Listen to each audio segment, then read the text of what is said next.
sertifikat hak milik objek sengketa jenis atas nama perbuatan intervensi memiliki sebagai bidang tanah sertifikat hak guna bangunan atas nama penggugat sebagaimana ditunjukkan dalam bukti P71 yang sama dalam bukti T2 intervensi 15. Menimbang bahwa berdasarkan pasal 19 ayat 2 huruf C Undang-Undang Pokok Agraria dan ketentuan pasal 31 ayat 1 serta pasal 32 ayat 1 PP 1997, sertifikat sebagai surat tanda bukti hak atas tanah seseorang yang di dalamnya maupun fisik dan teknologis yang telah didaftar dalam buku tanah merupakan pegangan kepada pemiliknya akan bukti-bukti haknya yang tertulis. Dengan demikian, hak atas tanah yang dibuktikan oleh suatu sertifikat menunjukkan hak statutoris pemegang yang tercantum dalam sertifikat. Sehingga dalam penerbitan sertifikat hak atas tanah,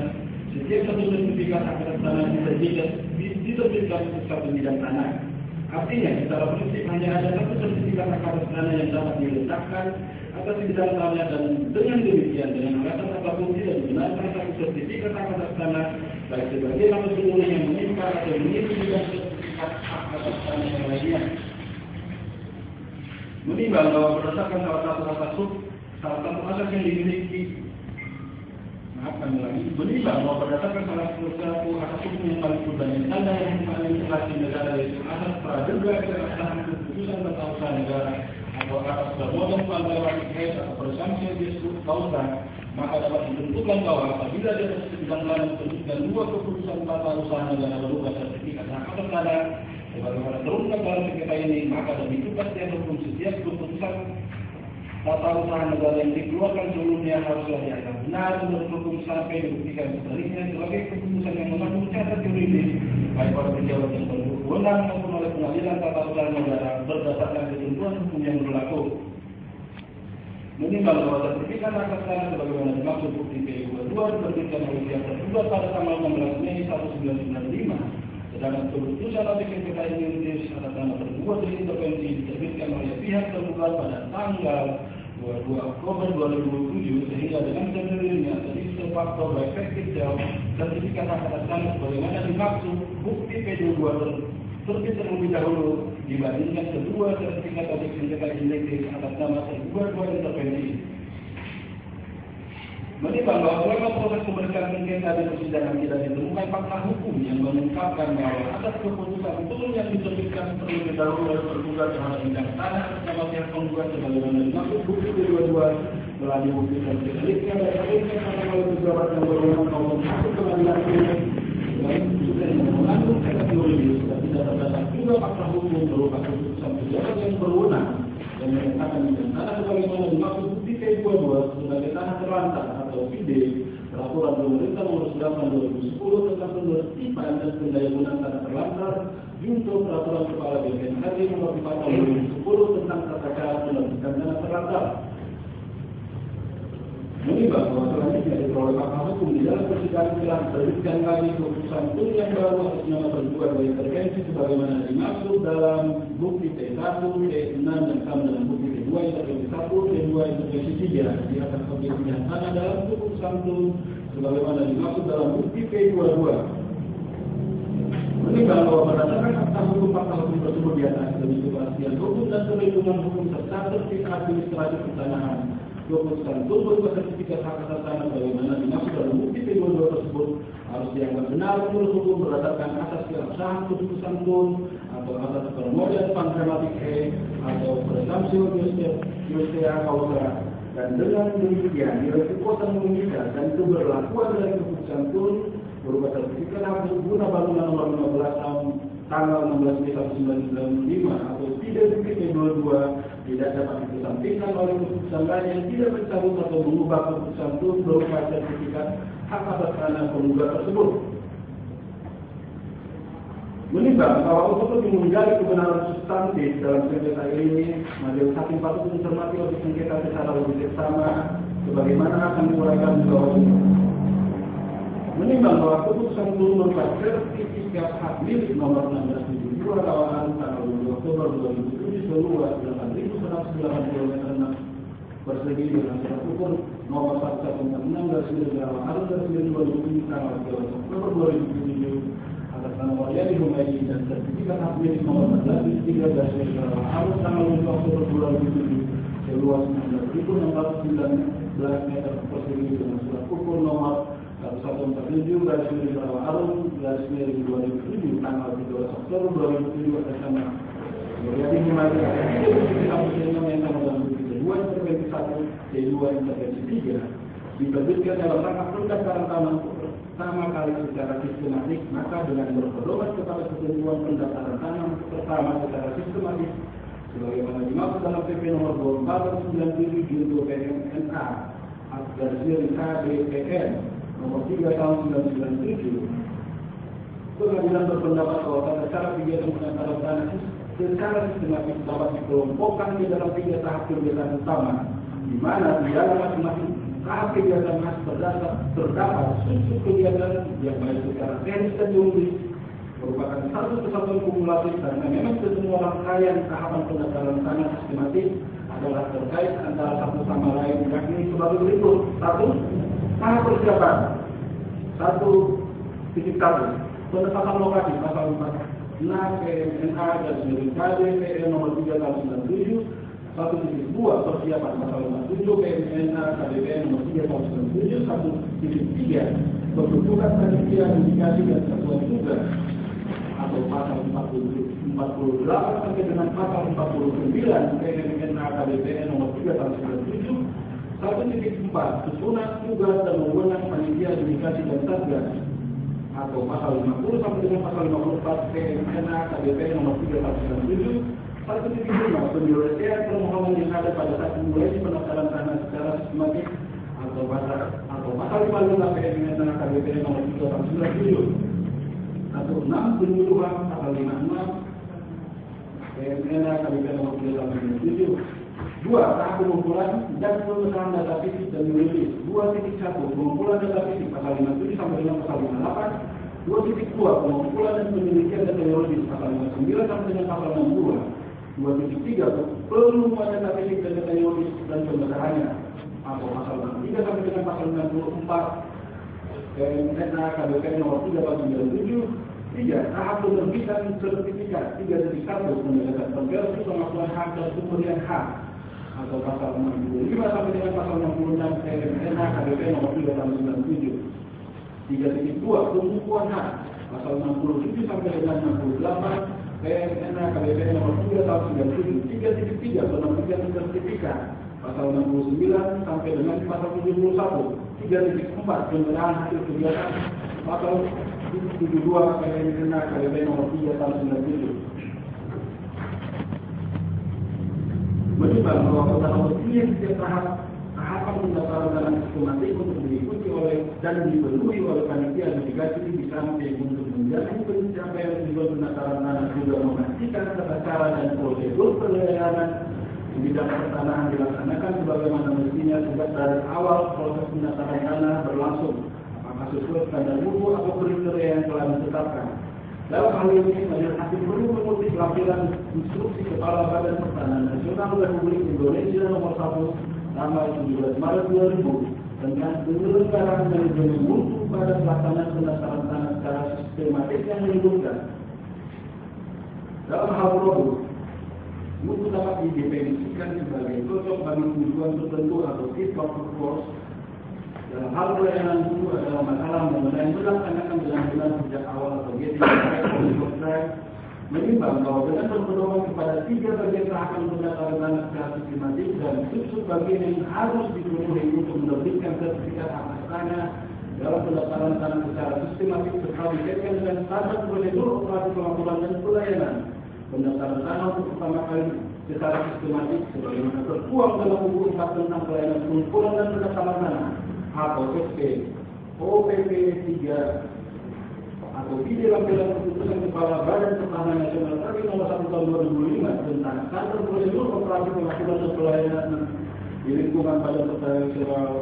maka dengan mendasarkan pada alat-alat bukti yang diterima telah terungkap fakta hukum dan sekaligus majelis hakim akan memberikan penilaian atas fakta hukum tersebut sebagai berikut. 1. Dalam tahap persiapan 1.1 bahwa bukti T20 dan T21 menunjukkan bahwa dalam tahap persiapan kegiatan pendaftaran tanah sistematik telah memenuhi ketentuan penetapan lokasi sebagaimana diatur dalam pasal 46 PMNA dan sendiri KPPN nomor 3 tahun 97. Kedua mengenai persiapan sebagaimana diatur pasal 47 PMNA KPPN nomor 397 pembentukan panitia indikasi sebagaimana dimaksud pasal 48 sampai dengan pasal 49 PMNA KPPN nomor 3 tahun 97. Namun kelebihnya menurut hakim tidak menentukan alat bukti lainnya yang menunjukkan telah dipenuhinya persyaratan standar prosedur operasi pengaturan dan pelayanan penataran tanah untuk pertama kali yang sistematik sebagaimana dimaksud lampiran keputusan Kepala Badan Pertanahan Nasional nomor 1 tahun 2005 tentang standar prosedur operasi pengaturan dan pelayanan di lingkungan Badan Pertanahan Nasional, yakni adanya 1. Daftar nominatif atau daftar bidang tanah yang disahkan oleh panitia dedikasi. 2. Kopi daftar isian 201 serta surat-surat lainnya. 3. Peta bidang tanah dan surat ukur yang dimohon. 4. Bukti pelunasan pajak tahun berjalan atau dalam hal ini pajak bumi bangunan. 1.2. Bahwa dalam pemeriksaan di pengadilan tidak terungkap fakta hukum karena tidak diperoleh satu alat bukti pun yang membuktikan tentang panitia dedikasi telah melakukan penyuluhan sebelum memasuki tahap kegiatan selanjutnya guna memenuhi ketentuan pasal 56 Peraturan Menteri Negara Agraria dan dari Kepala BPS RI nomor 3 tahun 97. 1.3. Bahwa dalam pemeriksaan di pengadilan tersebut tidak mengajukan satu bukti pun terkait keadaan pendaftaran tanah yang disyaratkan sebelum melakukan kegiatan pengukuran dan penetapan batas sebagaimana dimaksud ketentuan pasal 47 Peraturan Menteri Agraria Kepala BPN nomor 3 tahun 97. Tidak ada kita dapat pendaftaran yang bukan terbuka mengindikasikan tidak adanya validasi data yuridis sekaligus menunjukkan ketidakcermatan melakukan pengolahan data. Artinya tidak diperoleh kepastian bahwa terduga telah memperhatikan bukti D30 tentang peta situasi nomor 84/95 yang diterbitkan oleh Kepala Seksi Pengukuran dan Pendaftaran Tanah Kantor Pertanahan Kabupaten Serang tertanggal 16 Mei 1995 serta bukti D31 tentang peta situasi nomor 273/1995 yang diterbitkan oleh Kepala Seksi Pengukuran dan Pendaftaran Tanah Kantor Pertanahan Kabupaten Serang tertanggal 6 Mei 1997. Di mana dalam kedua peta situasi keluar kantor pertanahan Kota Cilegon ini secara jelas dan tegas kedua bidang tanah dalam proyek yang kita miliki merupakan bagian dari sertifikat hak bangunan nomor 15 bersama PT Amakominsi PTA Indonesia. 1.4. Bahwa dalam rangka tertib administrasi pertanahan semestinya panitia adjudikasi mengecek kesesuaian antara bukti P30 dan P31 dengan peta situasi nomor 58 tahun 1995 sebagai produk kantor pertanahan yang ditandatangani Kepala Bidang Pengukuran dan Pendaftaran Tanah Kantor Pertanahan Kabupaten Serang tanggal 24 April 1995 yang menunjukkan sertifikat objektivitas yuridis tidak masuk ke dalam areal sertifikat hak guna bangunan nomor 15 atau bukti KUA Provinsi 7. 2. Tahap pengumpulan dan pengesahan data fisik dan yuridis. 2.1. Bahwa bukti T9 dan bukti T12 merupakan berskala penelitian data yuridis dan penetapan batas terhadap kerugian tanah untuk pendaftaran tanah secara sistematik masing-masing tertanggal 3 Oktober 2007 yang mendasari keputusan keputusan publik sengketa integritas. Di dalam sebuah kesalahan tersebut diterangkan bahwa batas sebelah utara dari kedua bidang tanah tersebut adalah XPTP PT Hamil atau pihak penggugat. Namun dalam misalnya ini tidak ditemukan tanda tangan dari pihak yang berbatasan tanah, indikasi tanda tangan dari pihak penggugat maupun keterangan dari panitia adjudikasi tentang alasan mengapa penggugat tidak menandatangani penetapan batas dalam skala tersebut. Tidak adanya tanda tangan pihak penggugat sebagai pemegang hak atas tanah yang berbatasan dengan lokasi pengukuran dan penetapan batas tersebut menjadi relevan dengan posisi penggugat nomor 23 huruf D yang menyatakan tidak pernah menerima pemberitahuan panggilan dan atau undangan dalam bentuk apapun dari panitia adjudikasi tentang adanya pengukuran dan penetapan batas bidang tanah dalam sertifikat objek sengketa integritas. Dengan demikian dapat dipastikan tidak pernah terjadi penetapan batas bidang tanah yang didasari kesepakatan para pemegang hak atas tanah yang berbatasan sebagaimana seharusnya ditempuh oleh panitia adjudikasi sehingga proses pengukuran maupun penetapan batas tanah dalam lokasi objek sengketa sertifikat integritas oleh panitia adjudikasi telah bertentangan dengan asas kontraktual delimitasi yang mengandung makna bahwa dalam penetapan batas bidang tanah harus berdasarkan kesepakatan pihak-pihak yang berbatasan tanah sebagaimana dimaksud ketentuan pasal 19 ayat 1 sampai dengan 5 PP 24 tahun 97. 2.2 bahwa bukti D9 dan bukti D12 tertulis dalam kolom kenyataan penguasaan dan penggunaan tanah pada huruf B disebutkan berikut pada tahun 2001 pada bagian dokumen diperoleh dengan cara waris penggunaan tanah. Bahwa keterangan tersebut menjadi bertentangan dengan data juridis lain yang justru menerangkan bahwa tergugat berintervensi menerima hak atas tanah dari pewaris pada 15 April 2006 sebagaimana ditunjukkan bukti T10 dan bukti T13 tentang surat pernyataan penguasaan fisik bidang tanah sistematis yang menyatakan tanah diperoleh tergugat berintervensi dari pewaris sejak tahun 2006. Selain itu berdasarkan hasil komunikasi tempat yang dilakukan oleh pengadilan pada tanggal 13 September 2013 dan 14 Februari 2014, selain tanah darat dan rawa-rawa serta saluran pembuangan air di sebelah tidak ditemukan area persawahan pada lokasi tanah sertifikat objek sengketa. Sehingga dari fakta yang bertentangan dengan data fisik tanah sertifikat objek sengketa, sebagaimana ditunjukkan bukti T9 dan bukti T12 dari tergugat yang menerangkan keadaan dan riwayat tanah dalam sertifikat objek sengketa IJB sebelum diterbitkan sertifikat oleh tergugat sebagai tanah yang digunakan untuk persawahan.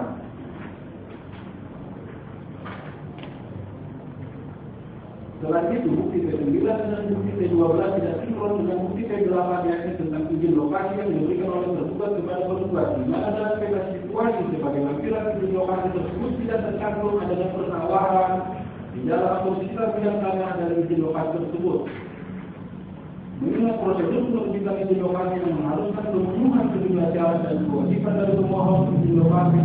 dan merupakan sejumlah instansi yang sifatnya sektoral sebagaimana dimaksud peraturan Menteri Agraria Kepala DPR nomor 2 tahun 1993 tentang tata cara memperoleh izin lokasi dan hak atas tanah bagi perusahaan dalam rangka penanaman modal sebagaimana diubah terakhir dalam peraturan Kepala Badan Pertanahan Nasional nomor 2 tahun 2001 tentang pedoman pertimbangan teknis pertanahan dalam penerbitan izin lokasi. Penetapan lokasi dan izin lokasi perubahan penggunaan tanah. Dengan demikian, keterangan-keterangan dalam izin lokasi tersebut dianggap memiliki nilai pembuktian yang kuat dan mengikat atau evidence dari hak, sehingga harus diperhatikan secara cermat dan seksama atau dengan kata lain keterangan-keterangan yang bersambung di jalannya sebagai keterangan yang benar selama dan sepanjang tidak ada pembuktian yang lain yang membuktikan sebaliknya karena hakikat dalam izin lokasi adalah suatu keputusan tun yang dikeluarkan berdasarkan keputusan tun lainnya. 2.3 bahwa jika memang terjadi kesepakatan di antara pemegang hak bersama, maka perpindahan hak bersama menjadi hak individu sebagaimana dimaksud bukti ketiga semestinya dituangkan terlebih dahulu dalam akta otentik, yakni akta pejabat pembuat akta tanah sebagai salah satu dokumen yang harus dipenuhi. Di samping dokumen-dokumen lainnya sebagaimana dimaksud pasal 24 ayat 2, pasal 51 PP 24 tahun 97 itu pasal 103 ayat 1 dan 3 PMNA dari miring K keputusan Kepala BPN nomor 3 tahun 97 untuk melakukan pendaftaran peralihan hak atas tanah yang sifatnya wajib dipenuhi oleh para pemegang hak atas tanah termasuk bagi para ahli waris karena keharusan melakukan pendaftaran peralihan hak. Karena warisan ini berlaku baik untuk tanah yang sudah maupun yang belum dibukukan. Ketentuan ini ditegaskan sebagai salah satu persyaratan dalam pendaftaran tanah sistematik. Standar prosedur operasi pengaturan pelayanan pendaftaran tanah untuk pertama kali sistematik lampiran keputusan Kepala BPN nomor 1 tahun 2005 angka 3 huruf F yang berbunyi akta pemilihan hak atas tanah yang dibuat oleh PPHT yang tanahnya belum dibukukan dengan disertai alat hak yang dialihkan. Di samping itu, dalam lampiran keputusan Kepala BPN nomor 1 tahun 2005 standar prosedur operasi pengaturan pelayanan pendaftaran tanah untuk pertama kali sistematik dalam angka 3 huruf J serta angka 6 telah ditentukan persyaratan yang lain diperlukan dalam pendaftaran tanah sistematik yaitu surat keterangan riwayat tanah yang dibuat oleh kantor pelayanan pajak bumi dan bangunan dengan disertai alat hak yang dialihkan yang harus dilegalisir oleh pejabat yang berwenang serta fotokopi SPPT PBB tahun berjalan di mana persyaratan ini tidak dapat membuktikan tergugat telah terpenuhi selama proses pendaftaran tanah sistematik dalam penerbitan objek sengketa juridis. 2.4 bahwa tidak ditemukan satu alat bukti pun yang membuktikan bahwa panitia adjudikasi telah melakukan kegiatan pengumuman data fisik dan yuridis atau data isian 201B maupun pengesahan data fisik dan yuridis dalam berita acara atau data isian 202 sebagaimana dimaksud ketentuan pasal 63 dan pasal 64 Peraturan Menteri Negara Agraria dan Pemimpin Kepala BPNKR nomor 3 tahun 97. Tidak adanya bukti tentang pengumuman hasil penelitian data yuridis dan hasil pengukuran membawa akibat kepada ketidakpastian apakah prosedur pengumuman hasil penelitian data yuridis dan data fisik telah dilewati oleh panitia verifikasi sebagaimana mestinya. Hal ini diperkuat dengan dua alasan, yakni pertama, pendeknya dalam waktu antara tanggal misalnya penelitian data yuridis dan fisik, yaitu pertanggal 3 Oktober 2007 dengan diterbitkannya kedua sertifikat untuk sengketa yakni pada tanggal 22 Oktober 2007. Oleh karena itu, seandainya setelah salah penelitian data yuridis dan data fisik dibuat pada tanggal 3 Oktober 2007, lalu ditempuh prosedur pengumuman hasil penelitian data yuridis dan data fisik selama 30 hari, maka sertifikat objektivitas yuridis semestinya ditandatangani pada kisaran bulan November atau Desember 2007, yakni terhitung sejak pengumuman dilakukan. Alasan kedua, seandainya prosedur pengumuman ditempuh oleh panitia verifikasi, maka akan dapat diketahui isian keterangan dalam kolom 4 tentang sanggahan atau bantahan dalam halaman 5, bukti T9 dan bukti T12, bukan dibiarkan kosong sebagaimana tertera dalam bukti T9 dan bukti T12 tersebut. Sehingga dengan demikian patut disimpulkan pula bahwa pihak-pihak yang berkepentingan tidak pernah dapat menggunakan haknya untuk menyampaikan keberatan terhadap hasil pengukuran yang dilakukan oleh panitia verifikasi. Padahal pengumuman kaitan maupun data rincian ini adalah dalam rangka memenuhi asas spesialitas dan asas spesialitas agar tercapai tujuan kadastar yaitu menjamin kepastian hukum dari hak-hak atas tanah baik mengenai subjek maupun objeknya. 3. Tahun penerbitan sertifikat 3.1 bahwa dalam hal penerbitan sertifikat objek sengketa yuridis terdapat ketidakcermatan dari ketua panitia verifikasi atau kepala kantor pertanahan karena oleh isian dalam kesimpulan akhir ketua panitia verifikasi atau kepala kantor pertanahan tanggal 11 Oktober 2007 di bukti T9 dan bukti T12 tidak diisi sebagaimana seharusnya, sehingga tidak dapat diketahui bagaimana kesimpulan akhir apalagi pengesahan dari ketua panitia verifikasi garis dari kepala kantor pertanahan terhadap keseluruhan proses pendaftaran secara sistematis mulai dari tahap persiapan sampai dengan tahap pengumpulan data teknis dan yuridis dalam sengketa yuridis. 3.2 bahwa tidak diketahuinya kesimpulan akhir dari ketua panitia verifikasi juga terjadi dalam hal keputusan kepala kantor pertanahan terhadap keseluruhan proses pendaftaran secara sistematis dalam sengketa yuridis karena kolom 4 5 dan 6 dalam bukti T9 dan bukti T12 yang seharusnya diisi oleh keputusan kepala kantor pertanahan juga tidak diisi atau diberikan dari syarat terhadap pengisian yang harus dipilih oleh terduga kepala kantor pertanahan. Menimbang bahwa berdasarkan penelusuran prosedur dan persyaratan dalam kegiatan pendaftaran tanah sistematis dalam sengketa yuridis sebagaimana diuraikan dalam 3 tahapan pendaftaran tanah sistematis di atas. Secara jelas dan tegas telah terulang tahapan-tahapan dan persyaratan yang tidak diikuti oleh ketua dan atau ketua panitia verifikasi sebagaimana mestinya, sehingga beralasan menurut hukum untuk menyatakan bahwa penerbitan kedua sertifikat objek sengketa yuridis mengandung sejumlah ketidakcermatan dan ketidaktelitian yang selain merupakan perbuatan dalam administrasi berdasarkan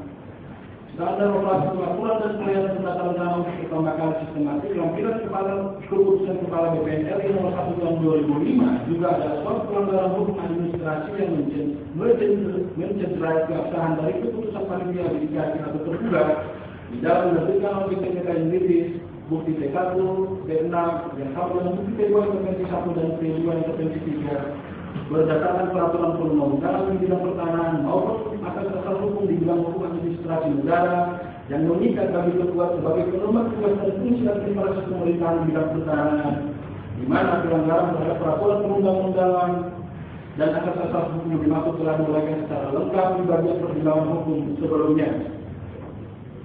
Menimbang bahwa berdasarkan keseluruhan pertimbangan hukum sebagaimana diuraikan di atas, maka tindakan hukum di atas juga dalam menerbitkan objek sengketa yuridis bukti T1 T6 yang sama dengan bukti T2 intervensi 1 dan T2 intervensi 3 adalah mengandung cacat hukum karena selain terbukti penerbitan objek sengketa yuridis telah bertentangan dengan ketentuan pasal 2 dan pasal 3 huruf A dan pasal 4 ayat 1 PP 2497 tentang tentang pendaftaran anak juga terbukti melanggar asas kecermatan, asas ketelitian, asas kepastian hukum, dan asas-asas umum pemerintahan baik. Serta lebih khusus lagi terbukti tidak memberikan kepastian hukum bagi penggugat sebagai penggunaan hak atas sertifikat guna bangunan nomor 15 tanggal 19 Mei 1995 yang dimaksud bukti kedua-dua terdapat dengan norma hukum yang terdapat dalam putusan Mahkamah Agung nomor 24/2012 maka majelis hakim berkeyakinan bahwa tuntutan pihak penggugat agar objek sengketa ini dinyatakan batal haruslah dikabulkan. Menimbang bahwa oleh karena objek sengketa ini dinyatakan batal, maka tuntutan pihak penggugat agar mewajibkan pihak tergugat mencabut objek sengketa ini haruslah dikabulkan. Menimbang bahwa dengan demikian gugatan penggugat dikabulkan seluruhnya. Menimbang